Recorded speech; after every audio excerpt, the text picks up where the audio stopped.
1. The grand strategy. Control the entire battlefield. Sun Tzu taught that the supreme excellence is to subdue the enemy without fighting. Napoleon lived that lesson centuries later. He did not arrive at a battlefield to react. He arrived to rewrite the map. For Napoleon, a field was not a location, but a system. Roads, weather, supply lines, alliances, public opinion, and even the rival's ego. He moved his corps like pieces on a chessboard, creating dilemmas his enemies could not solve. When his opponents focused on immediate threats, he attacked their logistics or their political support, forcing them to choose between impossible goods. The battlefield he controlled was as much the minds of rival statesmen as it was the soil beneath cavalry hooves. The brutality of the grand strategy is intellectual. You win by denying choices. Rather than trading blows, you manufacture the scenario that makes every move you want inevitable. This requires vision, the capacity to see months or years ahead, and the ruthlessness to manipulate people and events without sentimental delay. You must cut lines of communication, create false crises, secure loyalty where it matters, and cultivate the illusion that every reasonable path leads back to you. Do not be content with small victories. If you can shape incentives, control narratives, and redirect rivals' options, battles become mere confirmations of your design. The grand strategist does not ask, "Can I win this fight?" but "How can I make this fight impossible for them and necessary for me?" Power lives where choices are removed. Rewrite the board, and the outcome ceases to be chance. 2. The guerrilla war of the mind. Be unpredictable. Ho Chi Minh and the Viet Minh faced mechanized armies and air supremacy they could not match. Their victory was not in superior weapons. It was in the refusal to be predictable. They turned war into a psychological game. Ambushes, misinformation, night attacks, and vanishings into sympathetic villages. Each raid taught the enemy to expect nothing and prepare for everything. The constant uncertainty wore down morale, clogged logistics, and emptied the invaders' confidence. This strategy weaponizes improvisation. Predictability is a blueprint for destruction. When patterns exist, they're studied and exploited. The guerrilla of the mind destroys that patterning. Feints, decoys, false retreats, sudden reappearances. You become an idea the enemy cannot pin down. Practically, it demands decentralized cells, flexible rules of engagement, and a tolerance for apparent chaos that to outsiders looks like incompetence, which itself can be the perfect camouflage. Unpredictability is not randomness, it is disciplined chaos. You must control when you disclose, what you repeat, and how you misdirect. Train teams to act without central permission, cultivate multiple plausible narratives, and always leave behind a trace that points in the wrong direction. When the enemy cannot form a reliable model of your behavior, their decisions slow, their costs rise, and paralysis sets in. The psychological edge here is surgical. Terrorize anticipation itself. If you can make your opponent doubt his next step, you have already won half the war. 3. The death ground strategy. Fight as if you cannot retreat. Hernán Cortés arrived in Veracruz with a handful of men and an entire empire ahead of him.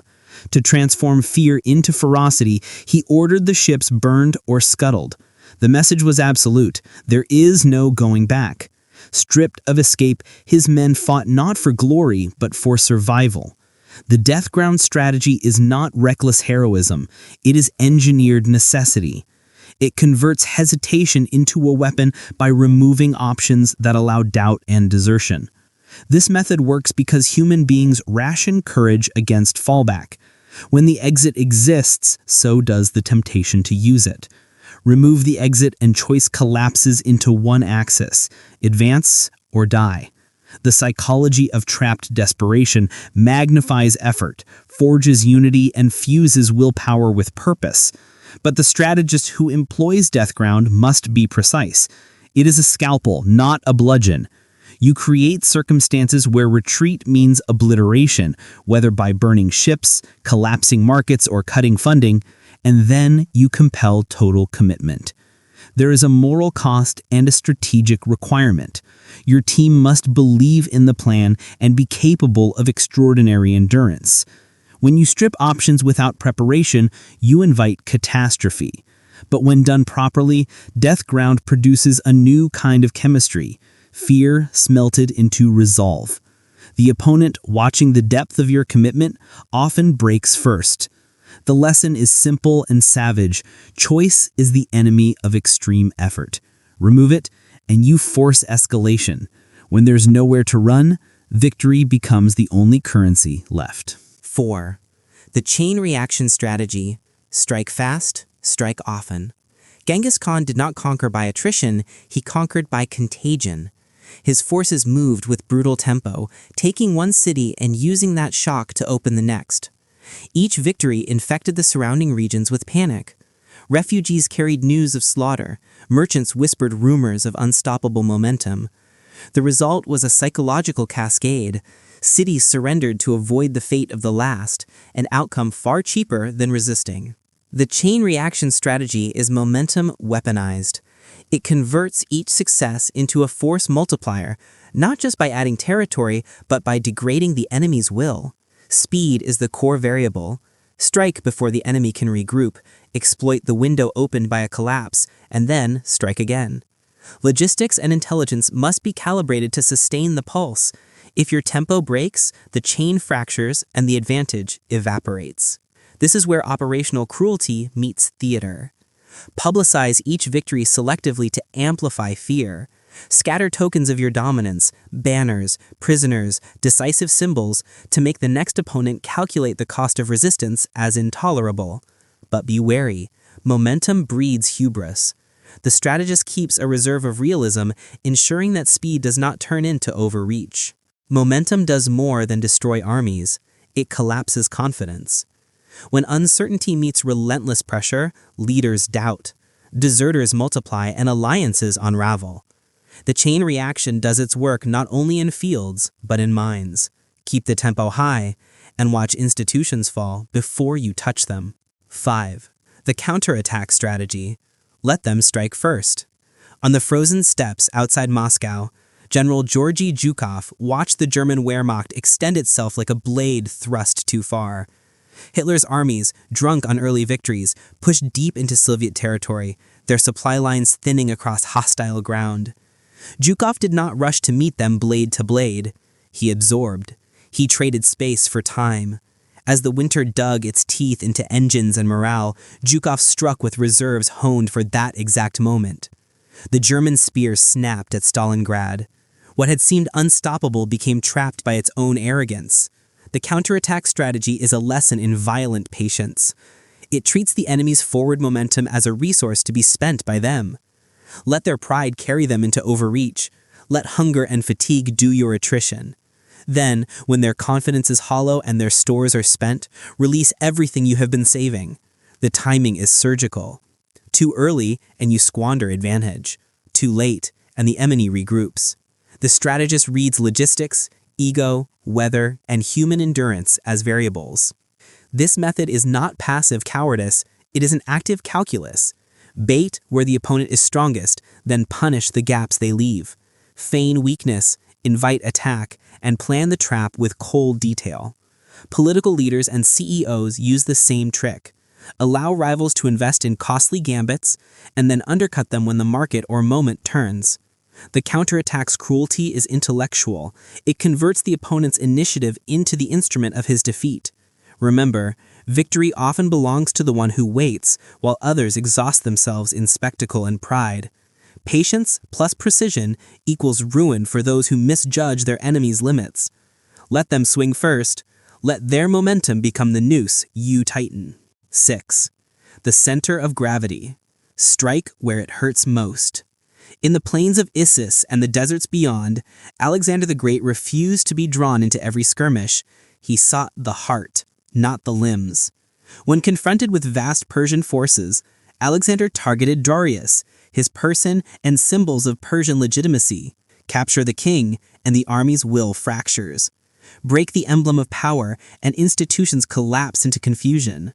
Alexander's strikes were scalpel clean, not many hits, but the right hit. The center of gravity is the idea that systems, like organisms, have cores. That core may be a person, the general whose charisma binds armies together, a city, the economic node that sustains trade, or an ideology, the belief that sustains loyalty. Hit the core and the peripheral structures wither. This is not always a single target. Sometimes the core is a network of influence, a brand, or a myth. The strategist's job is to identify that locus and concentrate force until the structure implodes. Execution requires intelligence and nerve. Decapitation attempts fail if the target is misidentified or if the blow lacks conviction. Precision is everything. Surgical raids, propaganda aimed at symbols, legal and financial strikes that undercut legitimacy. The brutal elegance of this strategy is that it economizes violence. One perfect strike costs less than 1,000 battles. Beware hubris. Mistaking a symptom for the core wastes resources and alerts the enemy. But when you find the true center and drive at it with ruthless clarity, the rest falls away, often without needing to be destroyed directly. Power dies where its heart is removed. 7. The annihilation strategy. Leave no enemy standing. Rome's final treatment of Carthage was not simply defeat, it was erasure. After long rivalry and repeated wars, Roman decision-makers elected for a solution with no future contingency.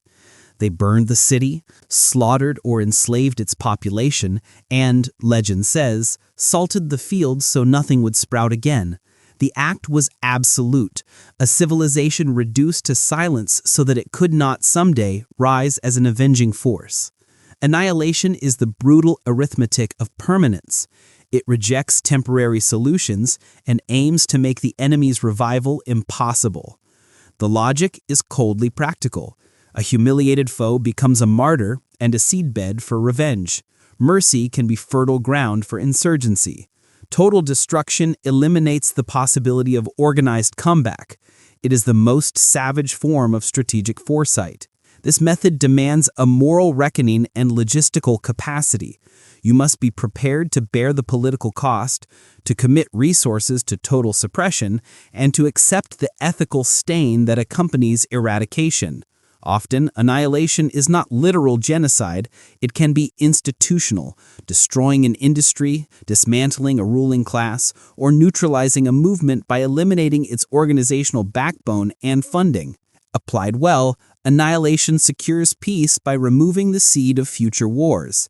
Applied poorly, it brutalizes the victor, creates moral rot, and galvanizes distant allies to revenge. The strategist who chooses annihilation must be clear-eyed. The goal is not sadism, but permanence. If you decide to end a threat, end it so completely that history remembers the silence more than the scream. 8. Divide and conquer. Turn allies into enemies. The British East India Company did not rule India by sheer force alone. It ruled by turning princes against princes, merchants against nobles, and weaknesses into opportunities. By exploiting rivalries, buying loyalties, and playing court factions like instruments, the company transformed a continent of patchwork powers into a structure it could control without ruling every corner with bayonet and cannon. Divide and conquer is the oldest cruelty. You need not obliterate a rival if you can make his coalition fracture itself. Plant doubts, feed resentments, and provide incentives for betrayal. The work is subtle, bribes, rumors, selective aid, and it is surgical because it leaves the surface intact while undermining cohesion beneath. The result is a self-devouring entity. Allies turn suspicious, leaders lose authority, and unity becomes a memory. This strategy requires mastery of information and patience. You must understand fault lines, ethnic, economic, religious, personal, and know which pressure will split the group without uniting them against you. Too heavy-handed, and you risk creating a common enemy. Too timid, and your manipulations are seen and countered. The genius of division is that it converts social capital into strategic advantage. When you are the invisible hand behind infighting, you conserve resources while others bleed. The decisive cruelty. You weaponize relationships, turning trust into liability. In the ruins of their alliances, you remain the only actor with coherence. Let them tear each other apart. Step in afterwards to collect the pieces. If you enjoyed this video, subscribe for similar ones, and feel free to drop suggestions for the next video in the comments.